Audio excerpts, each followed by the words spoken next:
I know. I'm sorry. I just got really caught up playing Fallout. I didn't know you liked video games. Michael's the video game one. I don't. It's a big, glowing red weak spot on my pop culture knowledge.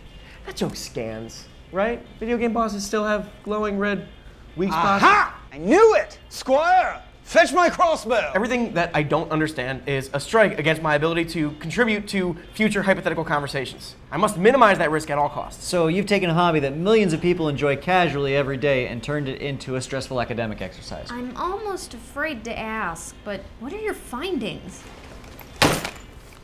Video games are weird. This is just phase 1 of my study, so I'm just exploring sandbox games right now. Sandbox games are non-linear experiences where players are encouraged to explore an open world at their own pace. Fallout is my favorite. A post-apocalyptic radioactive wasteland seems like an odd fit for you. You always struck me as a Tetris and glass of milk kind of guy. It is a post-apocalyptic wasteland, yes, but pretty soon you realize that the real Fallout is the friends you make along the way. Hi. No one's ever stuck their neck out for me. You're a hell of a friend, you know that? I helped a girl kick her drug addiction, and then she got stronger. And then she had sex with me, and then I got stronger. Yeah, it can be tough to describe video game exploits without making yourself sound super creepy. Don't worry though, you'll get it. The rest of the game is spent mostly building and defending settlements so that the people who live there will finally love me. Basically, there are 4 factions vying for control of radioactive future Boston, and they all love me. And then at the end of the game, I get to decide which one I agree with, and then they live when I beat the game. Okay, I see. So it's like a popularity simulator. All the cliques in high school want you to be their leader, and whoever you end up choosing, they destroys become the most everyone popular. else with nuclear weapons. Ah, my flesh, it's melting off. Oh no. Yes, that's why I like it. Plenty of video games have power fantasies that involve guns or spaceships, but the Fallout fantasy is that your decisions matter, that you matter. Man, I would like... But isn't that the fantasy of every single video game? Who would play a video game where nothing you do matters? 54 million people.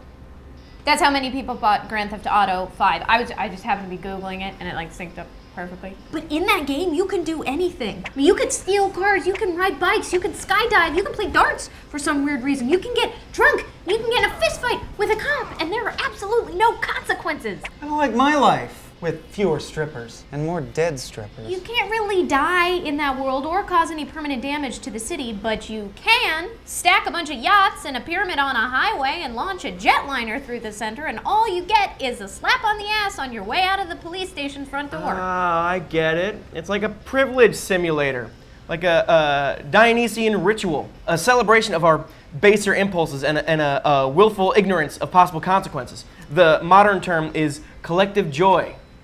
Barbara Ehrenreich, Dancing in the Streets. That's right.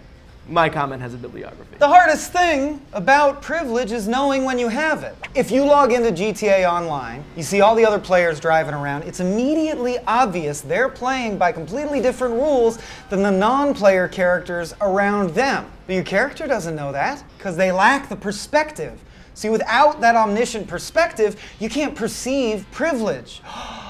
Invisible privilege. Okay, so then what's the deal with World of Warcraft then? That's the biggest sandbox game there is. That's got the no consequence thing from GTA, but you're also going on these quests for people, and don't think there are any jetliners in it. There are a lot of trolls, maybe you could stab. I think World of Warcraft is more about accomplishment. I mean, you bust your ass killing boar after boar until suddenly you level up, and there's a flash of gold light and a burst of weird magic noise, and then bam, you're stronger, and you can shoot lightning out your nose. Really makes you feel like you actually did something. He's basically right. I mean, nothing comes out of your nose, and actually World of Warcraft is a very noble, respectful way to spend one's time. But, yeah, other than that, Binder Boy's point is technically correct. Oh, it's a Skinner box! No, it's when you put a rat in a box with a lever, and when it hits the lever, it gets food, so it learns to love that lever. It does make sense that a game whose profit is based on paid monthly subscriptions would use the addiction model. Jeez. Video games are evil. Yeah, maybe I don't need to learn about games. Maybe this could be one of those weak spots that actually makes me stronger. That's a saying, right? No. That which makes you weakest actually makes you strongest? Whatever makes you weaker. Yeah, video games aren't evil. I mean, just look at the best-selling computer game of all time. Tetris. Favorite Lance. Doom. Minecraft.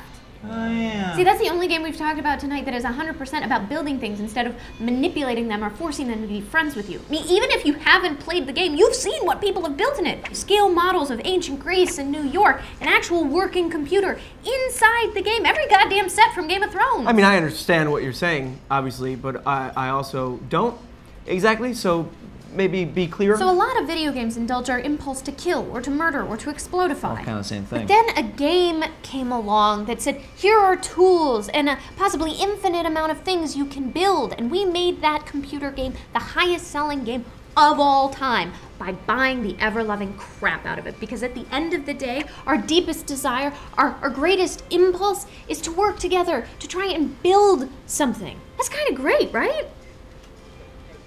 It's probably a bad time to mention. I also really like Call of Duty. My God, the knives. Yeah, you use them for stabbing mostly. Do you want to come over and play video games with me? Yeah. Yeah? Oh no, I'm not. If we're gonna play Call of Duty. Okay. Well, Michael and I are gonna play Call of Duty, so you guys. Yeah, I mean, You can settle up the bill, right? Yeah. You're gonna hate it. It's a bastardization of history. Oh no. Hey everyone, thanks for watching whatever video this is. We are Cracked.com, and we're excited to tell you that starting this Saturday, we're going to be going from 5 to 6 videos a week, every week from now until the end of time, because we've just got so much. So stick around every Saturday for more jokes and make-em-ups from us. We are now on the set of our Breakfast Club remake. We're very inattentive to the source material. I like that 6 is the most videos we'll ever do. That's from now until the end of time is just 6. We made it. There could never be any more than 6. Subscribe. Subscribe. Subscribe. I was being Ali Sheedy just now.